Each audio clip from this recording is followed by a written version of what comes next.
Imagine the Roman Republic at its peak, a vast empire stretching from the misty shores of Britain to the sun-baked sands of North Africa.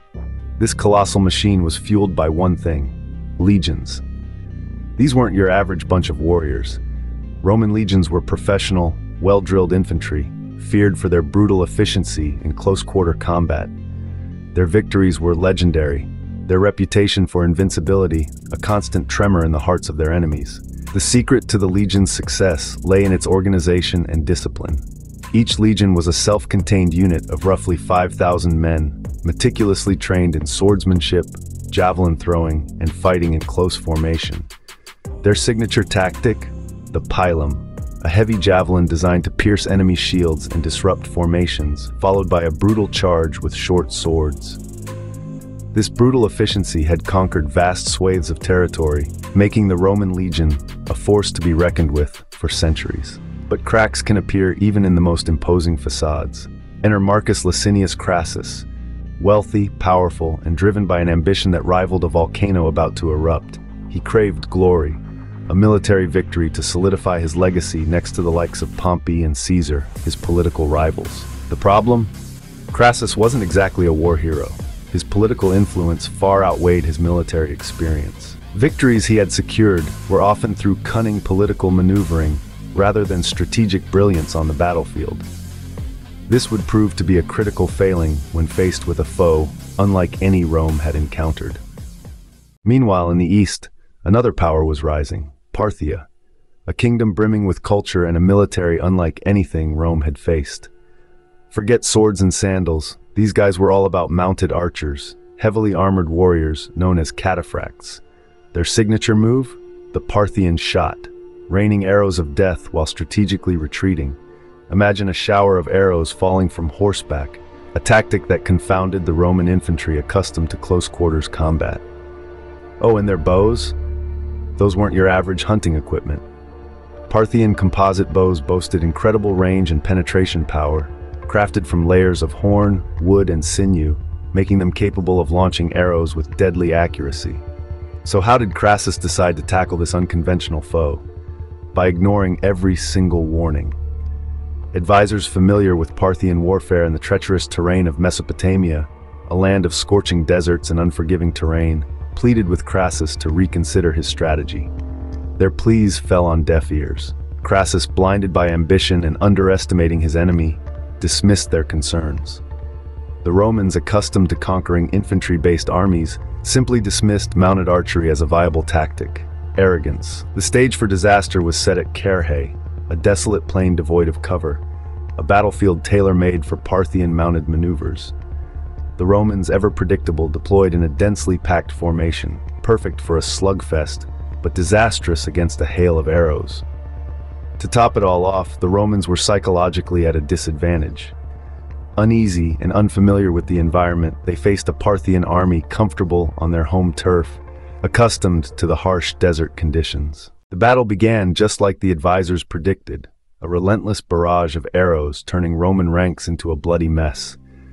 The Roman infantry, slow and cumbersome in their heavy armor, found themselves utterly helpless against the highly mobile Parthian cavalry. Panic set in as traditional tactics failed and casualties mounted. Discipline crumbled faster than a gladiator's sandal in the unforgiving sun. The once mighty Roman formation devolved into a desperate struggle for survival. History buffs might argue that the Romans never truly attempted to adapt. Some accounts suggest limited attempts to break formation and charge the Parthians, but these efforts were met with devastating flanking maneuvers and showers of arrows. The Romans also tried using their shields to create a makeshift defense against the arrows, but the sheer volume of missiles raining down proved overwhelming. The turning point came when a significant Roman force got encircled, cut off from the main army by the swift Parthian cavalry. Crassus, ever the inspiring leader, well, not really, failed to rally his troops or develop a counter-strategy. The result? More demoralization, more chaos. To add insult to injury, the Romans lost their eagles, the standard symbolizing the legion's honor. Their capture was a crushing blow to Roman morale, a tangible symbol of utter defeat. As for Crassus, he met a gruesome end at the hands of the Parthians. a fittingly humiliating finale for the man who underestimated his enemy. But the story doesn't end there. Legend whispers of the Legio Marcia, the Lost Legion, supposedly annihilated at Carrhae. Their fate, shrouded in mystery. Theories abound: assimilation into the Parthian army, complete annihilation, or a lifetime of servitude. The lack of definitive archaeological evidence makes the Lost Legion a captivating historical enigma that continues to spark debate. Some historians speculate that remnants of the Lost Legion may have been integrated into Parthian auxiliary forces. The Parthians, known for pragmatism, might have seen the value of experienced Roman soldiers. Others believe the legion was wiped out to the last man, a grim testament to the brutality of ancient warfare. Still, others propose the possibility of enslavement, a fate worse than death for some Roman soldiers. The Battle of Carrhae was a major setback for the Roman Republic. Their eastward expansion dreams were put on hold, and relations with Parthia soured permanently. But more importantly, Carrhae shattered Rome's aura of invincibility. It was a stark reminder that even the most powerful empires have vulnerabilities, and their legions weren't invincible after all. The hunt for answers about the battle and the Lost Legion continues. Archaeologists tirelessly sift through the sands of time, hoping to unearth more details about this pivotal moment in history. So what can we learn from this epic fail?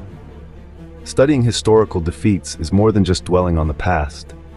Understanding the factors that led to the Roman disaster at Carrhae offers valuable insights into military strategy and leadership.